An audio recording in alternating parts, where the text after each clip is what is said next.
ગીર સોમનાથમાં સમાચાર મળ્યા કે એક બીએલઓએ કામના ભારણને લઈને સરકારે જે એસઆઈઆરની જે કામગીરી આપી છે અને એ પણ ટૂંકા સમયમાં કરી દેવાની કામગીરી છે, એના કારણે એક શિક્ષકે આપઘાત કર્યું છે. એક બીએલઓ કપડવંજમાં કામના ભારણના કારણે એટેક આવી જતા મૃત્યુ પામ્યા છે. હું પહેલાં તો એમને ભગવાન આત્માને શાંતિ આપે એવી પ્રાર્થના કરું છું. સાથે સાથે ભાજપને કહેવા માંગુ છું કે શું માંડ્યું છે આપણે? તમે 5 કરોડ મતદારો છે એને 1 મહિનામાં બીએલઓ ઘરે ઘરે જઈ આવે?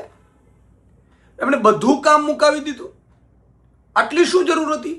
એસઆઈઆરની પ્રક્રિયા છે, એસઆઈઆરની પ્રક્રિયા છે એ ચાલવા દો તમે 3, 4, 6 મહિના. શું વાંધો છે ભાઈ? વેકેશન આવે છે. પણ નહીં, તમારે કોઈ પણ ભોગે ચૂંટણીઓ જીતવાની એ ભાજપની લાય છે. ભાજપ સત્તાની ભૂખી છે. ભાજપ ચૂંટણીઓ જીતવાની ભૂખી છે. ભાજપને માણસ મરે, માણસ ભણાવે, માણસ દીકરાઓ ભણે ન ભણે નથી કોઈ મતલબ નથી. અને પરિણામ તમે જોઈ લો. એક શિક્ષકે આજે આપઘાત કર્યું છે. કેટલાય બીએલઓ હજી તણાવમાં છે. એટલું નહીં, હજી ઘણા બીએલઓ ઉપર એવા પણ દબાણ કરવામાં આવે છે ખોટી કામગીરીના. તમે શિક્ષકો ઉપર, બીએલઓ ઉપર તમે ઢગલા બંધ કામગીરી આપી દીધી છે.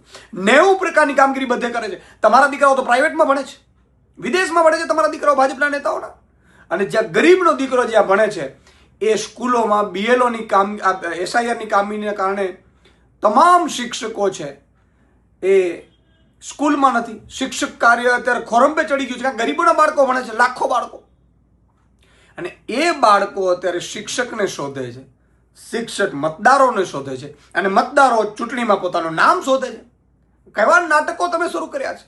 તમારે કેમ્પેન ચલાવવાની જરૂર હતી તો તમે અલગ પ્રકારનું હતી જ આપણે વ્યવસ્થાઓ. ચૂંટણી સમયે આપણે કરીએ જ છીએ 2 મહિના પહેલા કે જેના નામ કમી રહી ગયા હોય, ચોડાવા હોય, એકવાર ક્રોસ વેરિફિકેશન કરી લો. આ બધા ધંધાઓ કરીને તમને એમ લાગે છે કે તમે ગડબડો કરીને ચૂંટણીઓ જીતશો. આ ભાજપના કારણે, ભાજપના એસઆઈઆરને 1 મહિનામાં પૂરું કરવાના જે નિર્ણયો છે એના કારણે આજે બીએલઓએ આપઘાત કરવા પડ્યા છે. હું તમામને વિનંતી કરું છું બીએલઓને કે જરા પણ ચિંતા તમે ન કરો.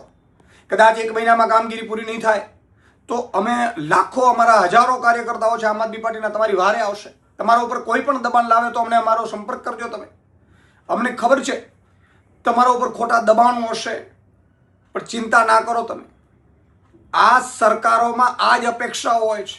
એને ચૂંટણીઓ જીતવાથી મતલબ છે, કોઈ પણ ભોગે ચૂંટણીઓ જીતવાની મતલબ છે. એને ખબર છે કે ડ્યુ થઈ રહી છે ફેબ્રુઆરીમાં તાલુકા, જિલ્લા, નગરપાલિકાની ચૂંટણીઓ, મહાનગરપાલિકાની. એ પાછી ઠેલાય અને એસઆઈઆરમાં કંઈક થોડું ઘણું આમ તેમ કરી અને પાછી ચૂંટણીઓ જીતી અને પછી માહોલ બનાવવામાં માહિર ભાજપા તમારા ઉપર દબાણ કરે છે. પણ તમે જરાય ચિંતા ન કરતા, અમારો સંપર્ક કરજો. અને તમારી ઉપર જો ખોટા કાર્ય કરવાનું પણ દબાણ કરે તો પણ અમારો સંપર્ક કરજો. મારી વિનંતી છે, આવું કોઈ પગલું ન ભરે. અને ઘણા બીએલઓને મને ખબર છે કે કામગીરી જો હાજર ન થાય તો એને સસ્પેન્ડ કરી દેવામાં આવે છે ને શિક્ષકમાંથી ફરજ મુક્ત કરી દેવામાં આવે છે.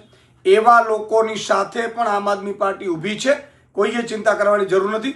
ફરીથી હું ભાજપને કહું છું કે હજી વિચારી લો, આટલું પ્રેશર ના કરો. શિક્ષકો વેકેશનમાં આપણે આ એસઆઈઆરની કામગીરી થઈ શકશે.